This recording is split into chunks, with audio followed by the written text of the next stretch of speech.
menegakkan hukum walau dia orang tertinggi jabatan di Indonesia ini. Itu yang Pancasilais. Yang Pancasila beri ketuhanan, yaitu kesolehan. Masjid, pesantren, sekarang pesantren mau dipersoalkan, masjid dipersoalkan, ayat-ayat dipersoalkan, hal-hal yang daruri fiddin dipersoalkan oleh Menteri Agama. Ini tidak Pancasilais. Saya nyatakan Menteri Agama, orang-orang yang mengusung RUU HIP segala macam, tidak Pancasilais. Allahu Akbar.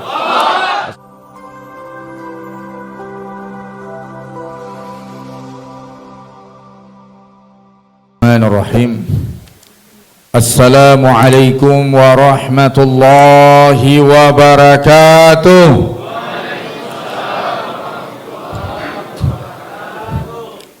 Alhamdulillahi rabbil alamin, wa bihi nasta'in ala umurid dunya waddin. Ashhadu an la ilaha illallah wahdahu la syarika lah, wa nahnu nashhadu anna Muhammadar Rasulullah la nabiyya ba'da. Allahumma salli wa sallim ala rasulikal karim Muhammadin sallallahu alaihi wasallam wa ala alihi wa ala ashabihi wa ala man ittaba'ahu bi ihsani ila yaumiddin. Sidang jemaah yang dirahmati Allah, kita bersyukur kepada Allah, salawat dan salam untuk Rasulullah sallallahu alaihi wasallam. Takrim wal ihtiram yang pertama pada Ustadz kita, Ustadz Zulkifli Uzma, kemudian para tokoh, para asatiz, kemudian seluruh tokoh masyarakat, alim ulama, nenek mama, cerdik pandai, Suluh Bendang dalam nagari, Bunuh Kanduang, dan semua kita yang hadir, semoga mendapat pahala si Allah Subhanahu wa taala. Waktu Isya berapa lama? Ya, saya akan berbagi dengan Ustazul. 20 menit. Berarti 10 menit surang. Atau bagi Ustazul 15 menit. 5 menit. Nah. Baik, sidang jemaah yang dirahmati Allah, pemuda dan masjid. Qala Allah azza wa jalla fil Qur'anil azimil mubin, a'udzu billahi minasy syaithanir rajim. Bismillahirrahmanirrahim. Innahum fityatun amanu bi rabbihim wa zidnahum huda. Mereka adalah pemuda-pemuda yang beriman dengan Rabb mereka, yang beriman dengan Allah. Wa zidnahum huda, kami tambah hidayah untuk mereka. Sidang jemaah yang dirahmati Allah, semua kita yang hadir adalah pemuda dan mantan pemuda. Ada di sini semua kita pemuda. Ada pemuda tahun 70-an. Ya nak? Ada yang 70-an. Tahun 70 dia pemuda. Sekarang semangat muda. Ya nak? Jangan disangko, yang pasti bertahan untuk muda itu selera. Ya nak? Selera nak nemu tua. Bisa selera tua. Ada yang kini nak suka randang lai. Gigi lah nak talok makan randang. Ya nak? Tapi kalau dia gih randang, namuh tua selera, namuh tua dah. Ya nak? Dikasih randang, ada anak muda datang ke pesta perkawinan. Ketika itu dilihatnya hidangan Perancis, sudah itu diambil piring. Anak muda kok cerdas, lihat di mana meja yang kosong. Oh, ada seorang tua makan di meja, ada hidangan makanan di situ. Terus dia kok kesempatan mending duduk di dekat orang tua ini. Duduklah dekat bapak-bapak itu.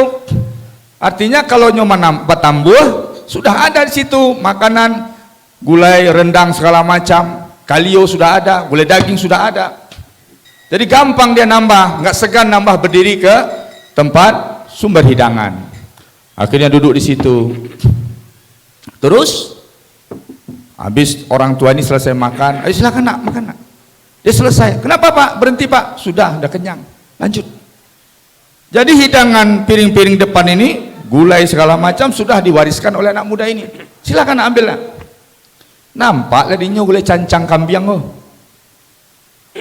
Kok sasaran kok. Langsungnya tambuh cancang kambiang. Taman lu ngapa kau mencari?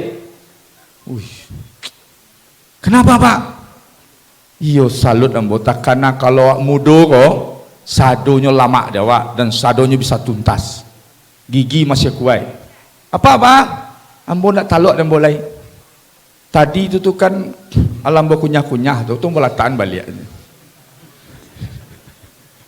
Artinya kalau lah tua kok gigi pun tak taluk, ya nak.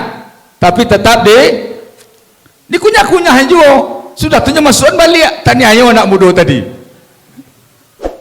Baik, sedang jemaah yang rahmati Allah, juga seperti bapak-bapak ini kalau ditanya, ada seorang bapak sudah tua meninggal istrinya, terus anaknya sudah berangkat balik ke rantau, dia masak sendiri di rumah sendiri. Akhirnya dia cerita di warung, hampir terbakar tadi rumah. Kenapa itu? Iya, saya masak sendiri. Orang warung telepon anaknya, kamu ini bapak kamu tinggalkan telantar di rumah. Kamu biarkan dia masak, nanti terbakar rumah kamu. Tadi sudah hampir saja dia terbakar, dia masak sendiri. Terus gimana? Tolong selesaikan persoalan ini. Balik anaknya di rantau. Apa solusi? Dibawa ke peti jompo, tidak etis, tidak berakhlak, tidak santun pada orang tua. Dia bawa ke rantau, nggak mungkin pula dengan istri. Terus gimana? Sudah carikan dia istri. Ditanya bapak ini, oh kalau gitu Pak, ini kami mohon maaf Pak, kami semuanya sibuk mau balik ke rantau. Terus ya biarlah kami carikan pengganti mak. Terus dicari teman maknya yang masih hidup, sama-sama ngajar di SD, sudah pensiun. Pak, ada Pak yang ketemu Pak. Siapa? Teman mama. Itu yang pensiun. Jangan, kata bapak, jangan, saya nggak suka. Kenapa? Saya masih ingat mak kamu. Saya masih ingat mak kamu. Terus cari lagi. Datang ke warung. Nggak mau bapak saya kawin. Kenapa? Dia nggak bisa melupakan mak. Terus siapa yang kamu cari? Teman mak sama-sama mengajar. Yo kawan nama ang cerita kan nama ang dinyo. Terus gimana? Cari yang lebih muda lagi. Cari yang lebih muda. Siapa? Ya, adik letting mak dulu waktu kuliah. Oh, masih ingat mak kamu dikit. Saya masih belum bisa melupakan mak kamu. Jangan. Datang lagi, ya cari anan mudo. Cari yang lebih aduh jando takajui. Jando takajui. Dibujuk-bujuk lah. Bapak ini punya pensiun pula. Akhirnya mau dia. Pak, Papa, ini ada. Siapa? Itu jando na meninggal petanggo suami itu takajui. Karena COVID. So, yang suaminya meninggal karena COVID. Ya nah, sekini kok kalau meninggal kan satu dua kok COVID. Hati-hati antum. Ya nah, meninggal tapi jalan langsung dibungkus orang saja, diplaster. Ya nah, terus akhirnya bapak ini siapa? Itu marah bapaknya. Kamu ini dari sudah sebulan kamu selalu ngomong kawin.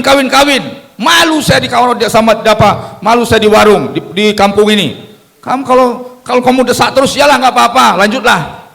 Nah, si bapak. Artinya apa? Salero nak nama tuh selera nggak bisa tua. Nah, jadi sekarang ini ada anak muda, ada yang seleramu. Jadi semuanya muda ini. Ada anak muda, ada yang selera. Baik, sidang jemaah yang dirahmati Allah, innahum fityatun amanu birabbihim wazidnahum huda. Mereka adalah pemuda-pemuda yang beriman dengan Rabbnya mereka, kemudian ditambah hidayah padanya. Ini surat Al-Kahfi tentang pemuda Kahfi. Pemuda Kahfi siapa? Pemuda istana. Pemuda istana, calon menteri, pewaris kerajaan, hidup mewah, yang memiliki aset luar biasa. Tapi ketika dia beriman pada Allah, ketika itu ketahuan, masing-masing merahasiakan. Pas ada suatu event penyembelihan persembahan kepada dewa, pemuda ini nggak mau melakukan penyembelihan. Terus dipaksa, akhirnya ditangkap. Terus ada lagi, akhirnya ada 5 pemuda atau 6 pemuda yang sama prinsipnya, ternyata mereka sudah beriman pada Allah. Dipenjarakan, ditantang hukuman mati, dia bersedia lebih memilih mati. Artinya apa? Kalau kamu nggak mau balik kepada keyakinan semula, maka kamu dihukum mati. Kalau kamu balik, maka kamu akan mewarisi kerajaan ini. Dia pilih kerajaan atau pilih iman? Pemuda itu pilih iman. Siap dihukum mati. Ada yang tidak tega di tengah kerajaan karena masih keluarga, kasihan, dilepas tengah malam. Pergilah dia ke gua Hira, melarikan ke gua Kahfi, ke dalam gua, melarikan diri, menyelamatkan dari ancaman kematian. Artinya apa, sidang jemaah yang dirahmati Allah? Pemuda ini sang pewaris kerajaan, pemuda ini pemilik kekayaan, sama hidup di tengah kemewahan, maka dia berani pindah dari istana ke dalam gua. Dari punya harta miskin, tidak punya apa-apa, hanya seekor anjing. Di bawah seekor anjing. Ya, orang paburu sanang menangan kau. Nah, kenapa dia bawa anjing? Anjing itu intelijen yang luar biasa. Anjing itu punya keahlian intelijen, jangan dibalik.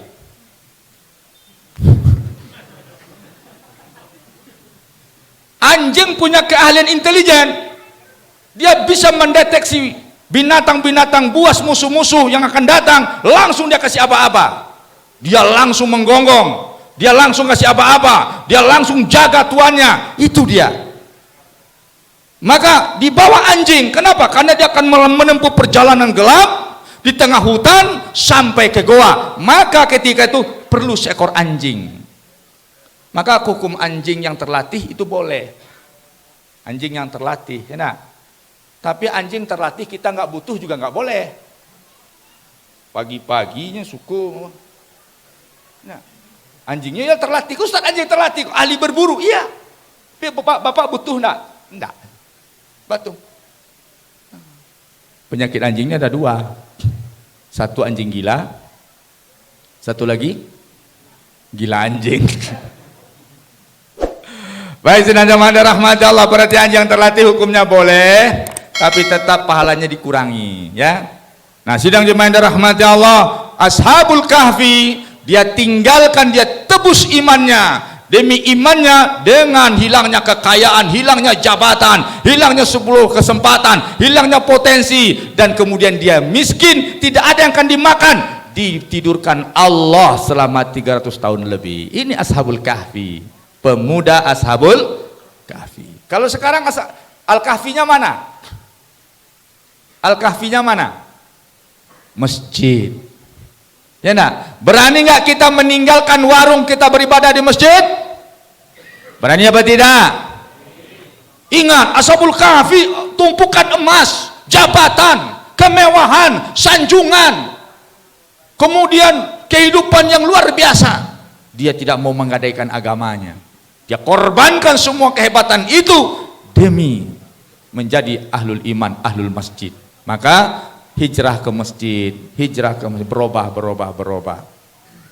Amanu wa hajaru wallazina amanu wa hajaru wa jahadu fi sabilillah wallazina awaw wa nasaru ulaika humul mu'minuna haqqan lahum maghfiratun wa rizqun karim.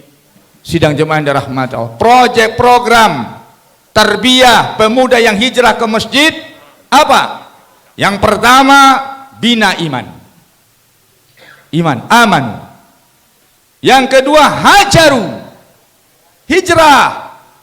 Apa hijrah sekarang? Tukar kawan, tukar komunitas.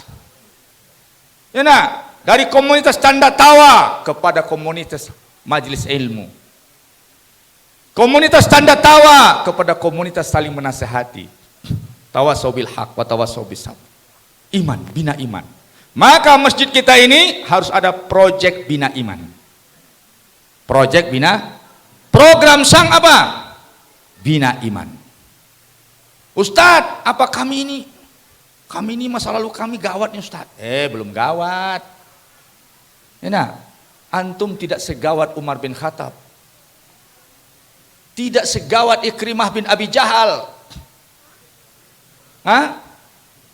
Tidak segawat para sahabat Khalid bin Walid yang mengalahkan Rasulullah dalam perang Uhud. Khalid bin Walid lebih hebat, lebih jahat, lebih sombong, tapi dia bisa taubat. Hijrah. Pareman jadi bangga-banggaan. Rugi gak? Bertahan dengan kebanggaan sebagai preman. Apa bukti? Tato. Di Arab tuh antum. Kenapa ada hadis tato? Karena orang Arab Badui sampai hari ini bertato. Orang Arab kampung bertato. Yang bertatonya bukan preman, perempuan.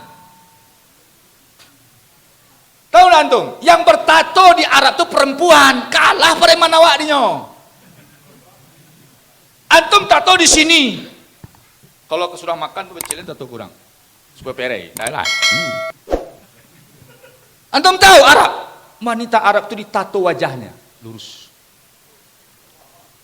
Wajahnya ditato. Nama preman pada wak. Nama ada pada tuh. Wajahnya ditatonya perempuan itu. Kalau antum masuk ke kampung-kampung, maka di situ kita temui wanita-wanita bertato wajah. Bergaris-garis. Awak tato. Cerita mabuk. Oh, jangan cerita orang Arab. Orang Arab tuh kalau minum tuh, kalau sagiko kok sakali mambi angok dia. Antum minum sehari semalam. Jadi kalau nyoma buat lataan TKW sebanyak kok 2 kali lo ambil angoknya. Nah, premannya pada wak. Luar biasa. Nama hebat. Kalau tato kan jadi anggapan hebatnya, hebat orang Mentawai ini. Ya nak. Maka antum kalau kamu ngerita orang, antum kontrak seorang Mentawai, bawa ke terminal. Beko kalau bawa apa-apa dan yang sedih, tato sebeli punggung, pupuh di tangan. Marah saya kan, nak melawan, dam tampun, tebut lagi tim ibu. Kan, bagak sepo curang. Sidang jemaah yang dirahmati Allah, amanu wa hajaru hijrah. Tukar komunitas, tukar tempat kita menghabiskan waktu. Maka dari tadinya kita nyaman bermenung di mana-mana dan kemudian nyaman dalam masjid. Ramaikan masjid. Terus wajahadu fi sabilillah, berjihad di jalan Allah Subhanahu taala. Orang hijrah sekarang problem hijrah terhenti pada kajian bid'ah. Tidak masuk. Hijrah terhenti pada kajian sunat. Tidak masuk. Tidak kafah. Hijrah terhenti di mana? Hijrah harus terhenti pada Islam kafah. Hijrah pada memegang surat Al-Anfal, menerapkan Al-Anfal, menerapkan At-Taubah yang ange dipaci jo diganggam walaupun tabaka tangan. Sampai begitu antum hijrah. Itu tuh hijrah Umar bin Khattab. Hijrah Khalid bin Walid, hijrah Arslan, hijrah Abu Mihjan, luar biasa. Sidang jemaah yang dirahmati Allah, wallazina awau, dan orang-orang yang memberikan perlindungan. Sudah hijrah, bagi yang bisa membantu-bantu, tuh wanasaru, dan memberikan pertolongan. Ulaika humul mu'minuna haqqa, dan mereka adalah orang-orang yang haqqa. Nah, ketika Sumatera Barat sudah banyak hijrah, sudah banyak kegerakan keislaman, pemudanya sudah pro Islam, pro perjuangan, maka datanglah suatu stigma, tuduhan umat Islam, rakyat Sumatera Barat tidak hatinya. Jadi yang Pancasila itu jadi pareman. Tuan-tuan. Yang Pancasila itu jadi apa? Jadi pareman. Apakah yang Pancasila itu narkoba? Yang Pancasila itu LGBT? Yang Pancasila itu jadi bazar-bazar mengadu domba memfitnah orang? Apakah yang Pancasila itu bikin memecah belah bangsa? Apakah yang Pancasila itu Trisila? Apakah Pancasila itu Ekasila? Tidak, sidang jemaah yang dirahmati Allah. Yang Pancasila itu adalah menolak Juga apa menolak RUU HIP itu yang Pancasilais. Menolak BIP itu yang Pancasilais. Yang Pancasilais itu adalah menolak kezaliman. Yang Pancasilais itu adalah menolak korupsi. Pancasila itu menolak menipu rakyat. Yang Pancasila itu adalah menegakkan keadilan walau dia seorang pejabat. Menegakkan hukum walau dia orang tertinggi jabatan di Indonesia ini. Itu yang Pancasilais. Yang Pancasila beri ketuhanan, yaitu kesolehan. Masjid, pesantren, sekarang pesantren mau dipersoalkan, masjid dipersoalkan, ayat-ayat dipersoalkan, hal-hal yang daruri fiddin dipersoalkan oleh Menteri Agama. Ini tidak Pancasilais. Saya nyatakan Menteri Agama, orang-orang yang mengusung RUU HIP segala macam, tidak Pancasilais. Allahu Akbar. Assalamualaikum warahmatullahi wabarakatuh.